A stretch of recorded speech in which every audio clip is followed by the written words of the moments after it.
Welcome to the Great Detectives of Old Time Radio. From Boise, Idaho, this is your host, Adam Graham. If you have a comment, email it to me, box13 at greatdetectives.net. Follow us on Twitter at Radio Detectives and become one of our friends on Facebook. Facebook.com/Radio Detectives. Today's program is brought to you in part by the financial support of our listeners. You can support the show on a one-time basis with a donation at support.greatdetectives.net. You can also become one of our ongoing Patreon supporters with a monthly donation of $2 or more per month, and that can actually come right out of your PayPal account. You can support us there at patreon.greatdetectives.net. Also over at greatdetectives.net this weekend, check out the Rathbone Bruce Countdown as I count down the Basil Rathbone and Nigel Bruce Sherlock Holmes films from the worst to the best. We started off with part 1 this week, so check that out. You can get all of my articles and reviews automatically sent to your Kindle, and you can try that service out free for 2 weeks in the Kindle store. Just search for Great Detectives of Old Time Radio. Alright, well now it's time for today's episode of Dragnet. The original air date, June the 26th, 1952, and this one is The Big Roll. The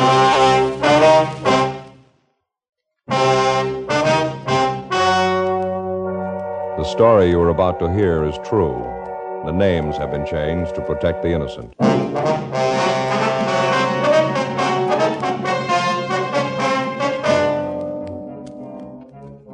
You're a detective sergeant. You're assigned to homicide detail. An unidentified man is abducted from a downtown street. The scene is checked where the man was reported taken. Bloodstains are found on the sidewalk. The abductors escaped in a gray sedan. No one saw the license number. Your job? Get him.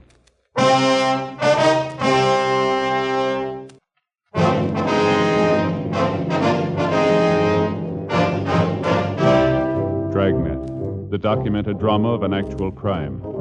For the next 30 minutes, in cooperation with the Los Angeles Police Department, you will travel step by step on the side of the law through an actual case transcribed from official police files. From beginning to end, from crime to punishment, Dragnet is the story of your police force in action. It was Monday, March 18th. It was overcast in Los Angeles. We were working the night watch out of homicide detail. My partner's Frank Smith. The boss is Captain Lorman. My name's Friday. It was 6:48 p.m. when we got to the corner of 11th and South Pierce Street, the 797 Club. Sorry, no more service tonight. Closing up. Your name Leon Morley? Yeah, I can't serve you any drinks, so closing up. Police officers, Mr. Morley. I'd like to talk to you a minute, if you don't mind. Oh, I'm sorry. I thought maybe you were after a drink. We were just talking to the officers in the radio car up the street, the car that answered the call out here tonight. They told us you're one of the people who saw what happened. Well, yeah, I guess I did. I saw part of it anyway. Lousy deal. Kind of thing makes your ulcers pop. That's why I'm closing down early, going home. We're following through in the investigation, Mr. Morley. I'd like to have you tell us everything you know about it, if you would, everything that you saw. I told the cops in the radio car everything I know. It was about 6 o'clock, and I heard this big commotion out in the street. I didn't know what it was. Sounded like somebody was hurt. I went out and took a look. Marie in the beauty shop next door, she was outside rubbernecking, too. She saw as much as I did. You talked to her? Yes, sir, we have. She wasn't too clear on some of the details. Maybe you can straighten it out for us. I'm glad to if I can. What do you want to know? You mind telling us in your own words just exactly how it happened? I mean, how you saw it? Well, there's not an awful lot to it. I was working behind the bar here, and it was around 6 o'clock, like I say, maybe a couple of minutes after. I was just fixing up a round of drinks for some fellas when I heard this noise outside. Yeah. Didn't know what it was at first. It sounded like somebody screaming, like they were hurt. You said you heard this commotion outside the bar about 6 o'clock. Yeah, that's right. Well, I didn't go out right then. I finished mixing the round of drinks. First, I thought the racket was just a couple of early drunks, but it kept on. Man screaming. It got louder, and I decided to take a look. Mm-hmm. I went out and looked down the street a couple of doors, down toward the corner. Which corner is that, Mr. Morley? The nearest one, down to the left. Here, I'll show you. All right, fine. I didn't know what was happening. It was a terrible sound. Man screaming at the top of his lungs. You recognize who the man was? No, I didn't. Never saw him before. Didn't get too good a look at him anyway. It was getting kind of dark. Here, let me show you. Over here by the window. All right, fine. I see it was right down there, just next to that mailbox. Mm-hmm. These two guys had a hold of the man who was screaming. They were trying to drag him into a car, a gray sedan. Man was trying to fight him off. Can you describe any of these three men for us? No, I couldn't be sure about it. Like I say, it was getting kind of dark. Well, you can see for yourself they were about 75 or 100 feet away. Mm-hmm. This man they were trying to drag into the car, he kept screaming, "Leave me alone, you can have the money. Leave me alone, you can have my car." Looked like he was hurt to me, blood on his clothes. Didn't anybody try to help him? Well, you know how this neighborhood is. When there's trouble, they all cut out. They don't want to get involved. Happened pretty fast anyway. These two guys got this man in the back seat of the car, and the big guy got in the back seat with him. The smaller guy got in the front seat, and they took off. Now, which way did they go, Mr. Morley? Straight down the street there. They turned right at that corner. Mm-hmm. Did you happen to see the license number? No, I thought of it, though. They didn't turn the car lights on and went by pretty fast, too. I couldn't get a good look at it. Was it a California plate, do you know? Oh, yeah, I noticed that much. That's about all, though. What kind of a car was it? Like I told you, a gray sedan, 4-door. I couldn't tell the make. Fairly new car. Well, did you notice anything outstanding about the car? Anything at all? Well, I don't know. What do you mean outstanding? Well, special markings of any kind. Anything unusual. Maybe some of the accessories. Spotlight? Anything like that? No, nothing I noticed. The rear bumper was bent out, I think. Matter of fact, I'm pretty sure of it. Rear bumper? Yeah. I saw it when they drove off. They drove right past the place here. Well, how about the men, sir? Can you describe them at all? No. One was pretty tall and thin. The other one was smaller. About the same build on the thin side. They sure must have worked that guy over. He was all bent over. Looked like he was holding his stomach. Stains all down the front of his suit. On the sidewalk, too. I guess you saw that. Yes, sir, we did. Now, you're sure that you've never seen any of these men before? Nothing familiar about them at all? No, sir, not to me. I think if I saw him before, I'd know it. Oh, just a minute. It's probably the wife. Excuse me, I'll be right back. Yeah, sure. What do you think, Joe? Well, it doesn't look too good. Stains on the sidewalk down there. If it was just a robbery, why'd they take the guy with them? Got me. Possibly might have recognized him. Well, maybe you got some, but I hope you're wrong. If he can make the hoods, good chance they're not going to turn the man loose alive. Sergeant. Yeah. It's your office on the phone. I want to talk to either one of you. Oh, I'll get it, Joe. All right, thanks, Frank. Phone straight back, Sergeant. End of the bar. Yep. Okay, thanks. Look, Sergeant, I got to have something to quiet my nerves. How about you? You want a drink? No, thanks. Besides the woman in that beauty shop next door, Mr. Morley, did you notice anyone else around who saw what went on? No, as far as I know, Marie and I were the only ones. Just like I told you, when there's any trouble around this neighborhood, they get off the street quick. You can't think of anything else that might give us a break on this? Anything at all now? Wish I could. I think I told you just about everything. Sure feel lousy. Joe. Yeah. I was talking to Harry. Yeah? 1A1 found the car, gray sedan. Where'd they find it? 3rd and Bixel. It was empty. Key's still in it. Are you sure it's the right car? Bloodstains in the back seat. 7:18 p.m. Frank and I left the 797 Club, got in the car, and drove down to 3rd and Bixel, where the abandoned gray sedan had been located. It matched the same general description of the abductor's car, a 4-door gray sedan, late model, with a damaged rear bumper. Dean Bergman from Leighton Prints dusted the car and succeeded in raising a half a dozen fingerprints, which he took back to the office for possible identification. The crime lab crew went over the car for additional physical evidence. The stains found on the back seat were identified as having been made by human blood. The white slip attached to the steering post showed the car was registered to a Kenneth L. Gorman at a Canal Street address. Before Frank and I left the scene, we got a report that approximately 20 minutes prior to the time the gray sedan had been located, another car had been stolen. It was a maroon, late-model Club Coupe, license 7-Tom 7972. It had been taken in the same neighborhood, less than 2 blocks from where the gray sedan was abandoned. A broadcast and an APB was gotten out on it immediately. 8:05 p.m. After checking by the office, Frank and I drove down to check on the home address of the registered owner of the gray sedan, Kenneth L. Gorman. It was a white wood-frame cottage at the upper end of Canal Street. The woman who answered the door identified herself as Mrs. Elsie Gorman, a small middle-aged woman, blue eyes, partially graying hair. No, I'm sorry, officers. My husband isn't home right now. Where is he, Mrs. Gorman, do you know? Well, he went downtown to see a friend of his, business appointment. Is it anything I can help you with? Are you expecting your husband home pretty soon, ma'am? Yes, I am. Matter of fact, he should have been home long before this. I don't know what's keeping him. Told me he was going downtown to collect some money a friend of his owed him. Said he'd be right back. I don't know what could be keeping him. When do you leave the house, ma'am? About 2:30, 3 o'clock this afternoon. It's almost 8:30 now. It could be he stopped to have a beer with his friend. He usually phones, though, if he's going to be late. I don't understand these men sometimes. You and your husband own a car, Mrs. Gorman? Yes, we do. My husband has it right now. Why? What kind of a car is it, ma'am? A 49 Chevy sedan. Gray color, 4-door? Yes. License number 7T7972? Well, yes, I think that's it. Why? What's the matter? Something happened? Nothing to get worried about, Mrs. Gorman. We located the car in the downtown area, parked on a side street. The keys were still in it. Thought we'd check on it. Where was it parked? Near 3rd and Bixel. Well, that can't be right. This man my husband was going to see has his store on Alameda. It's on Alameda between 9th and 10th. No reason for Kenneth to drive the car way down on 3rd Street. Possible he might have had another business appointment down there, ma'am. Maybe something he didn't mention to you. Well, I don't know. I suppose it is possible. You'd think he'd call, though. He usually does when he's going to be out late like this. What about this man your husband was going to see, Miss Gorman? You happen to know who he is? Yes, Fred Bernard. He's in the sheet metal business, has his shop on South Alameda. He owed my husband $300. My husband went down this afternoon to collect it. He a friend of your husband's, is he? Oh, yes, they're good friends. Fred and my husband have done business for years. There wasn't any ill feeling between them about this debt. No, of course not. It was just a bill for some materials.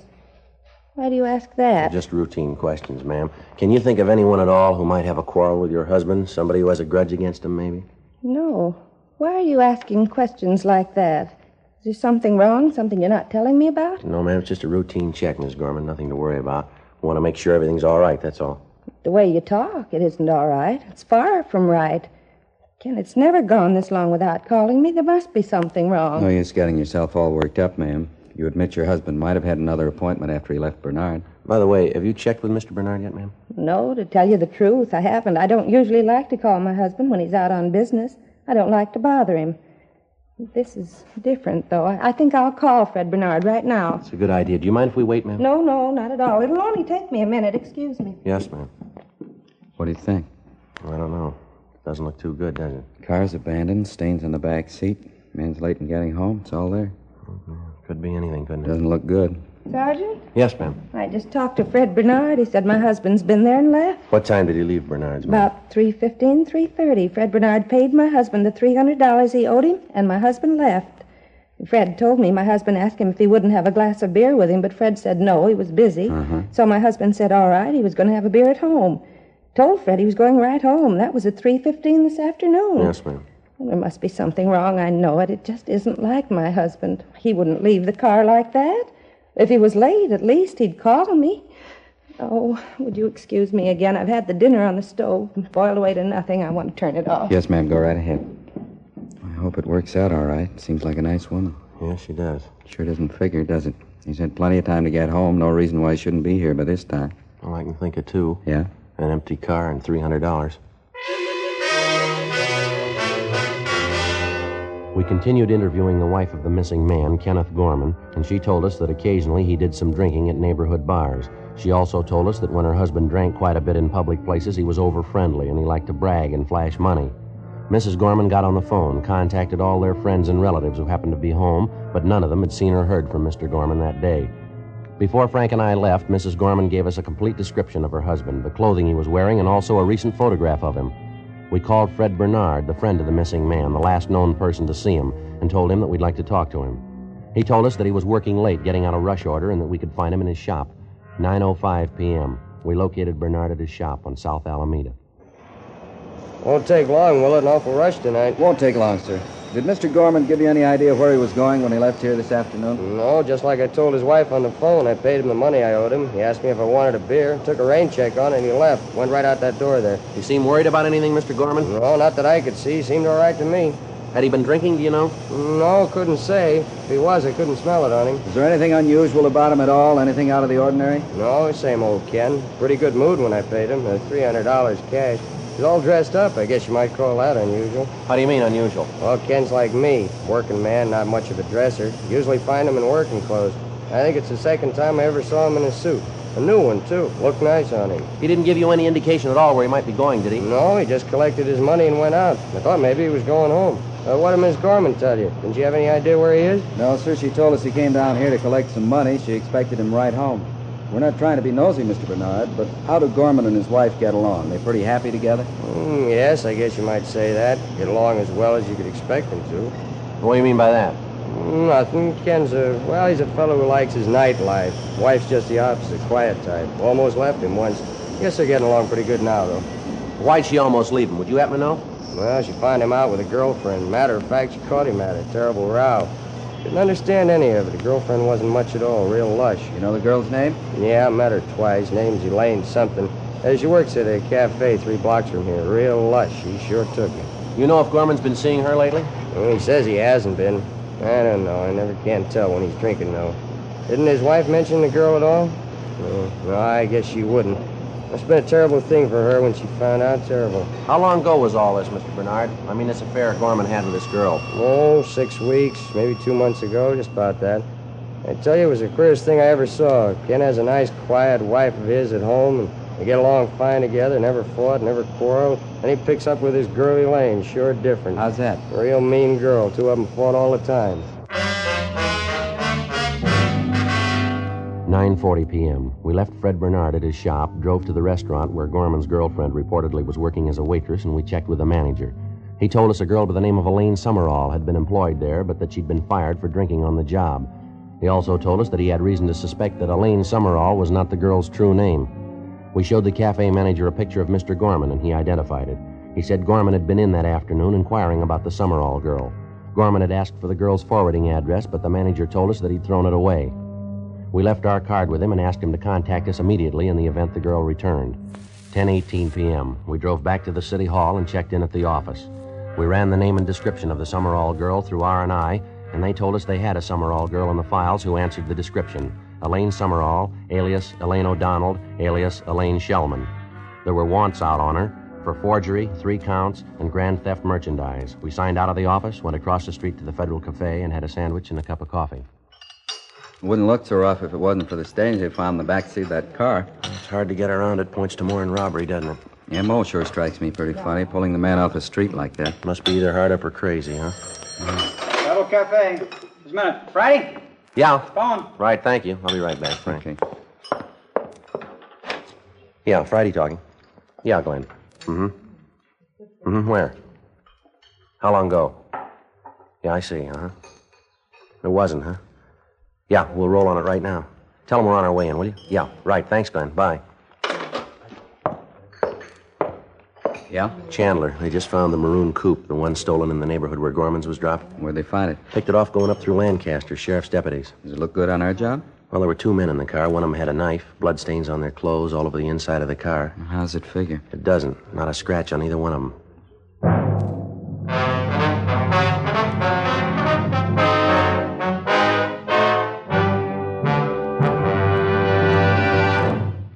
You are listening to Dragnet, authentic stories of your police force in action.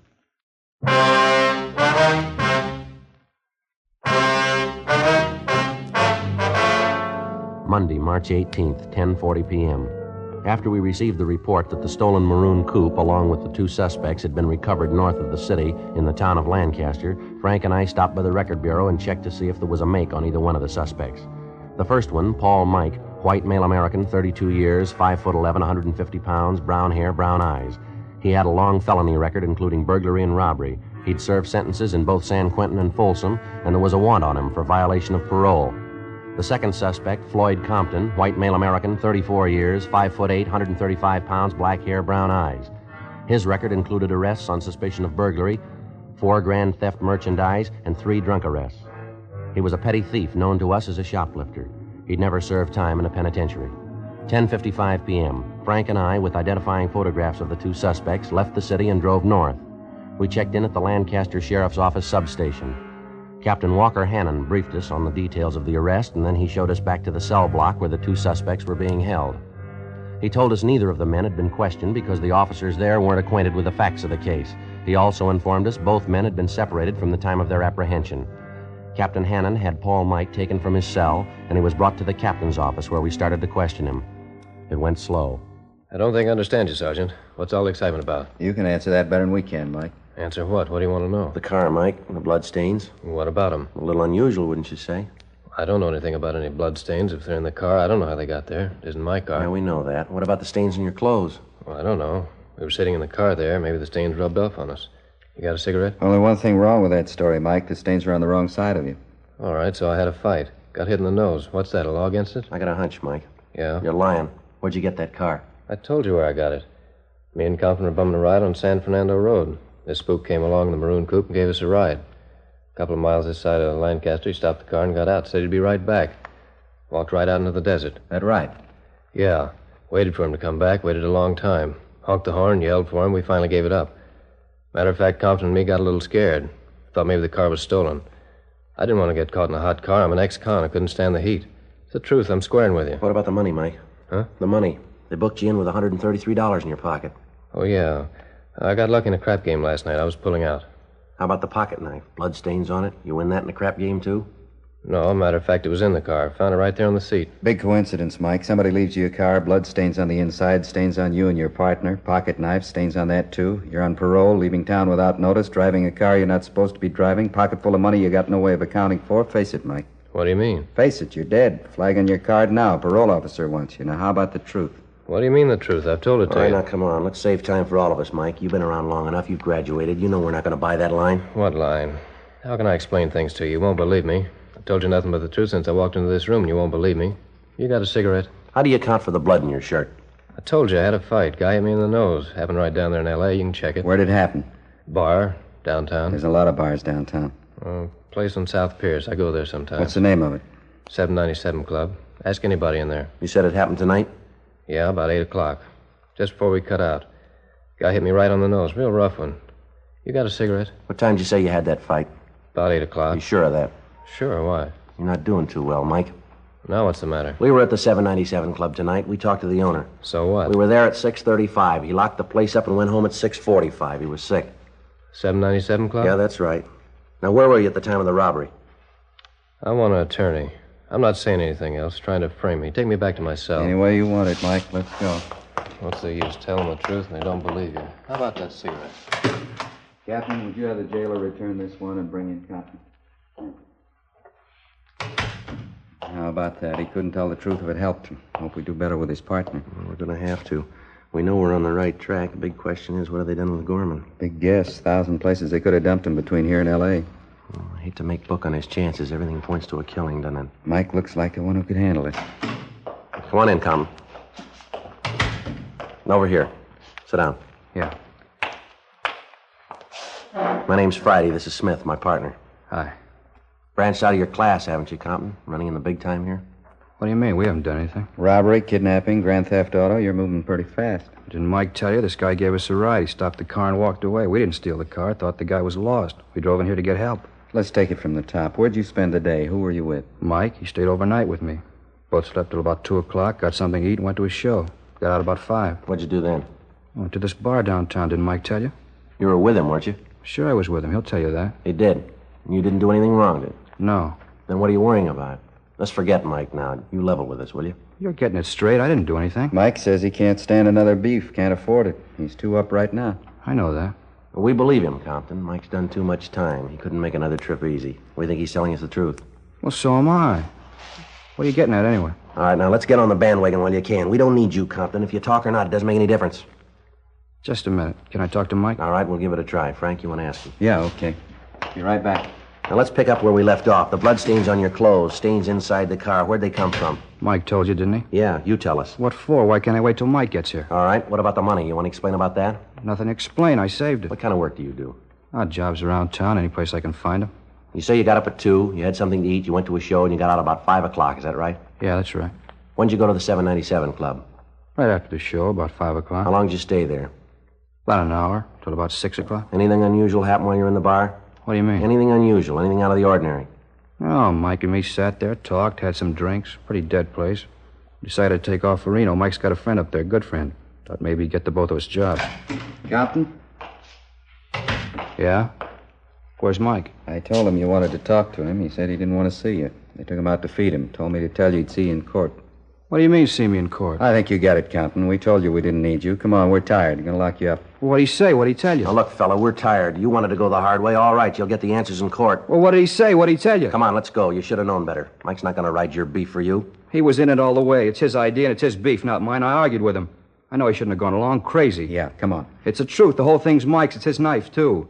Met the guy in some bar and he was real high, talking about some dame he was looking for, a girlfriend. Guy bought us a couple of drinks, had a big roll of bills. Mike framed the whole thing. Yeah? Yeah, he wanted to roll the guy. We left, got in the guy's car and drove with him way toward town. Mike was driving. I didn't know where he was heading for.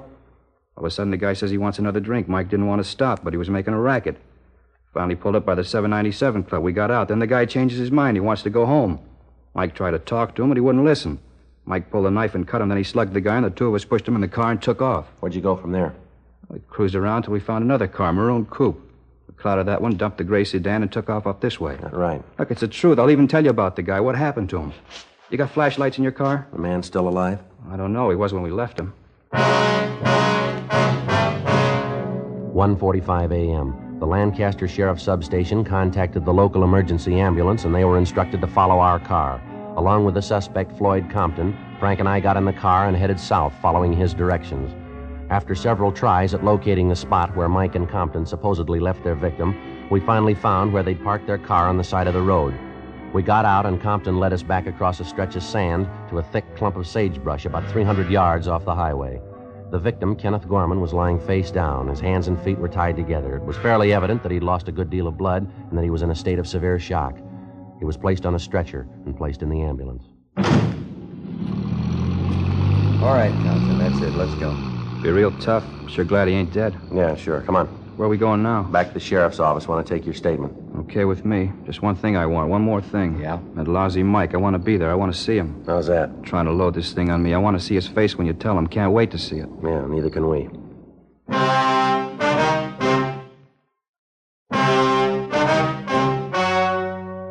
The story you have just heard was true. The names were changed to protect the innocent. On July 12th, trial was held in Superior Court, Department 84, City and County of Los Angeles, State of California. In a moment, the results of that trial.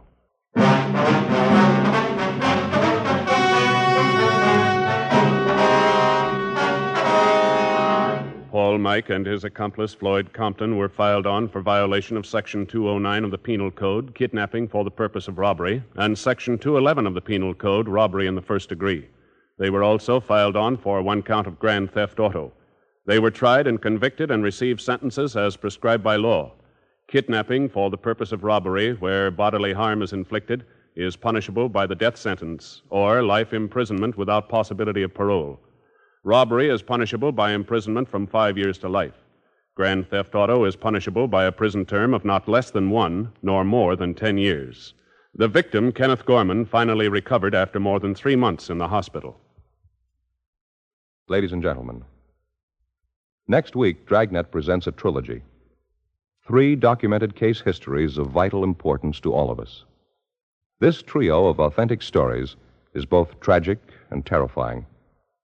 Please try to hear Dragnet next week when we present our trilogy.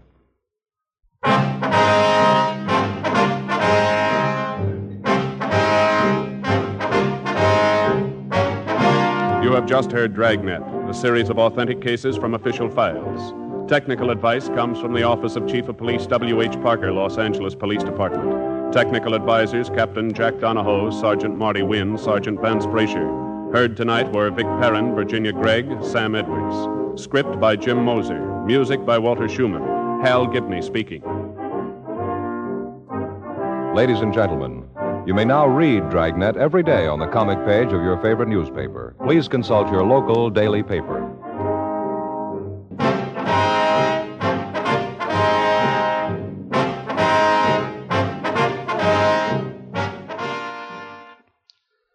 Adventure is yours tonight with Counter Spy on NBC.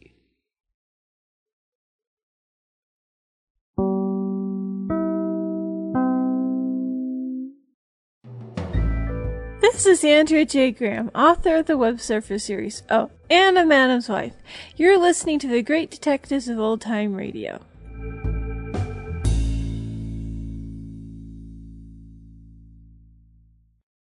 Welcome back. Well, a good piece of psychology saves a citizen's life. And it is worth noting, while in our modern court system, you can't use capital punishment for something that's essentially not murder. This was not the case for many years. Kidnapping could get you the death penalty. And that was a law made in the wake of the kidnapping of the Lindbergh baby. They just simply wanted criminals to keep in mind that it just wasn't worth it to commit kidnapping. All right, well, listener comments and feedback now. And Joey comments regarding episode 2222, The Big Donation. The same cons are going on today. Very true, Joey.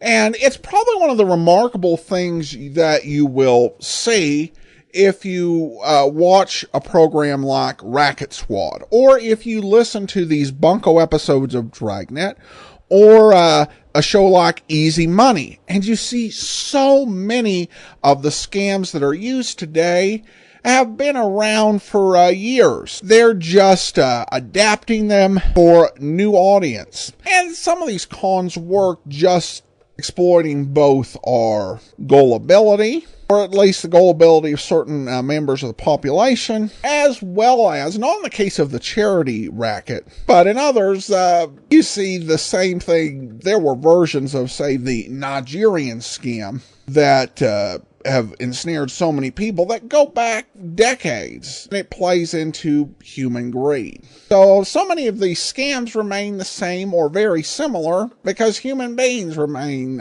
very similar, despite all the changes and technology. All right, well, that will do it for now.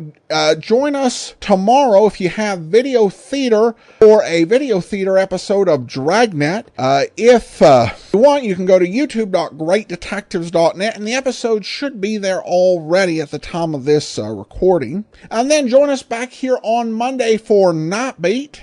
And next Saturday, another episode of Dragnet. In the meantime, send your comments to box13@greatdetectives.net. Follow us on Twitter at Radio Detectives and become one of our friends.